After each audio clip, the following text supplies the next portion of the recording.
Vegetable ബിരിയാണിയാണ്. എളുപ്പത്തിൽ ഉണ്ടാക്കിയെടുക്കാൻ പറ്റുന്നതാണ്. അതിനുവേണ്ടി 1 ഗ്ലാസ് അരി എടുത്തിട്ടുണ്ട്. ഇത് ജീരക റൈസാണ് എടുത്തേക്കുന്നത്. കുഴഞ്ഞു പോകാതെയൊക്കെ കിട്ടാനായിട്ട് ഏറ്റവും നല്ലത് ജീരക റൈസ് എടുക്കുന്നതാണ്. ഇനി നമുക്ക് ഇതിനകത്തേക്ക് ആവശ്യത്തിന് വെള്ളം ഒഴിച്ച് 2-3 പ്രാവശ്യം ഒന്ന് നന്നായിട്ടൊന്ന് കഴുകിയെടുക്കണം. ഇനി ഇഞ്ചി, വെളുത്തുള്ളി, പച്ചമുളകും ഒന്ന് ചതച്ചെടുക്കാം. കുക്കർ വെച്ചിട്ടുണ്ട്.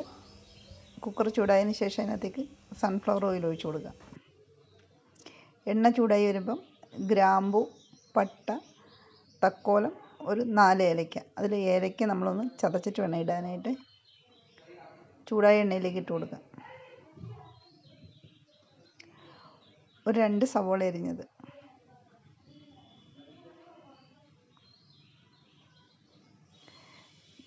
കുറച്ചൊന്ന് വഴന്ന് വരുമ്പോൾ ഇനി ഇതിനകത്തേക്ക് നമുക്ക് ഇഞ്ചിയും വെളുത്തുള്ളിയും പച്ചമുളകും കൂടി ചതച്ച് വെച്ചേക്കുന്നത് ഇട്ട് കൊടുക്കുക.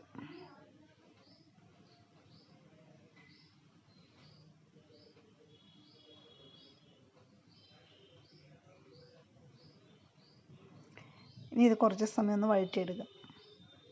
ആ ഇഞ്ചിയുടെയും വെളുത്തുള്ളിയുടെയൊക്കെ പച്ച ടേസ്റ്റ് മറന്നു വരെ ഒന്ന് വഴറ്റി കൊടുക്കണേ. ഇതിവിടെ വഴന്ന് വന്നിട്ടുണ്ട്.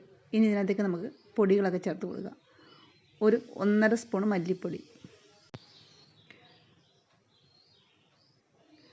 1.5 സ്പൂൺ മുളക് പൊടി.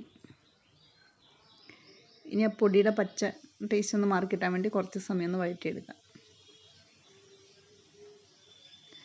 പൊടിയൊക്കെ ഒന്ന് വഴന്ന് വരുമ്പോഴത്തേക്ക് ഇനി ഇതിനകത്തേക്ക് ഒരു തക്കാളി അരിഞ്ഞത് ചേർത്ത് കൊടുക്കുക. കഴിഞ്ഞ ദിവസം മീൻകറിയുടെയും ഗോതമ്പ് ദോശയുടെയൊക്കെ വീഡിയോ ഇട്ടിട്ടുണ്ട്. താല്പര്യമുള്ളവർ കണ്ടു നോക്കണേ. വീഡിയോ ഇഷ്ടമാവുകയാണെങ്കിൽ ഒന്ന് സബ്സ്ക്രൈബും ലൈക്കും കൂടി ചെയ്യണേ. തക്കാളിയൊക്കെ ഒന്ന് ഇവിടെ ചെറുതായിട്ടൊന്ന് വഴന്ന് വന്നിട്ടുണ്ട്. ഇനി ഇതിനകത്തേക്ക് നമുക്കൊരു 1.5 സ്പൂൺ തൈര് ചേർത്ത് കൊടുക്കുക.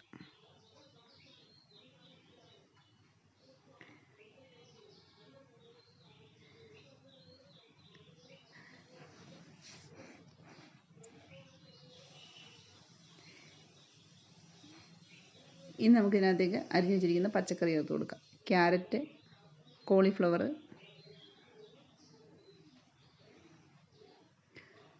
മട്ടർ, ഫ്രോസൺ മട്ടറാണ് എടുത്തേക്കുന്നത്.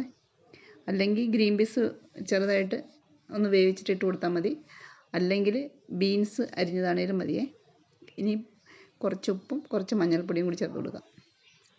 മഞ്ഞൾപ്പൊടി ഞാൻ ആദ്യം ചേർക്കാൻ മറന്നുപോയുണ്ട് കേട്ടോ. മുളക് പൊടിയൊക്കെ ഇടുന്ന സമയത്ത് മഞ്ഞൾപ്പൊടി ഇട്ട് കൊടുത്താൽ മതിയേ.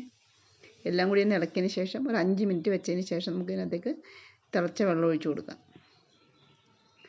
1 ഗ്ലാസ് അരി എടുക്കുമ്പോൾ 1.25 ഗ്ലാസ് വെള്ളം ഒഴിച്ചു കൊടുത്താൽ മതി. ഇനി വെള്ളം നന്നായിട്ട് തിളച്ച് വന്നതിന് ശേഷം വേണം നമുക്ക് ഇതിനകത്തേക്ക് അരി ഇട്ട് കൊടുക്കാനായിട്ട്. നമ്മൾ ഉപ്പിട്ട് കൊടുത്തതായിരുന്നു.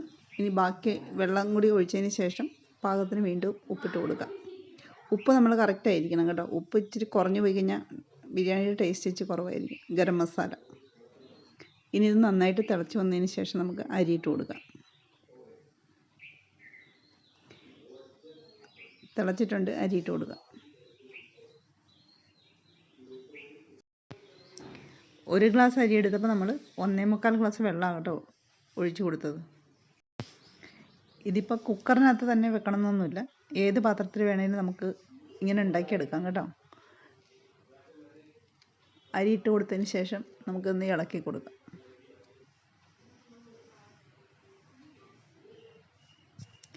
ഇനി ഇത് ഇങ്ങനെ തന്നെ അടച്ചു വയ്ക്കേണ്ട, തുറന്ന് വെച്ച് തന്നെ ഈ വെള്ളം ഒന്ന് നന്നായിട്ടൊന്ന് വലിഞ്ഞു വരണം.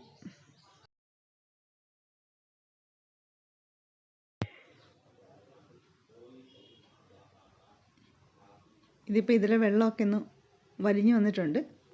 സൈഡ് വഴി ഒന്ന് ഇളക്കി കൊടുക്കണേ. ഇനി നന്നായിട്ട് ഒന്ന് ഇളക്കി കൂട്ടിയതിന് ശേഷം നമുക്കിതിൻ്റെ പുറത്തേക്ക് കുറച്ച് നെയ്യ് ചേർത്ത് കൊടുക്കാം. ഇപ്പം തന്നെ ഇത് പകുതി കൂടുതൽ വേവായിട്ടുണ്ട്.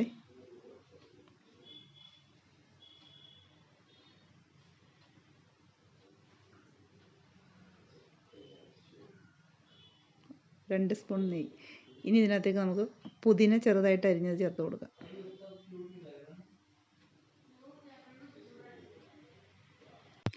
ഇനി നമ്മളിതൊന്ന് അടച്ചു വെച്ചിട്ട് സ്റ്റൗ ഓഫ് ചെയ്യണം. ഇനി സ്റ്റൗ ഓണാക്കണ്ട. ഇനി ഇത് അടഞ്ഞ് അങ്ങനെ തന്നെ ഇരുന്ന് കഴിയുമ്പോൾ ഒരു 10-15 മിനിറ്റ് കൊണ്ട് ഇത് വെന്ത് കിട്ടും. ഇതിപ്പം 10-15 മിനിറ്റായി. തുറന്ന് നോക്കാം.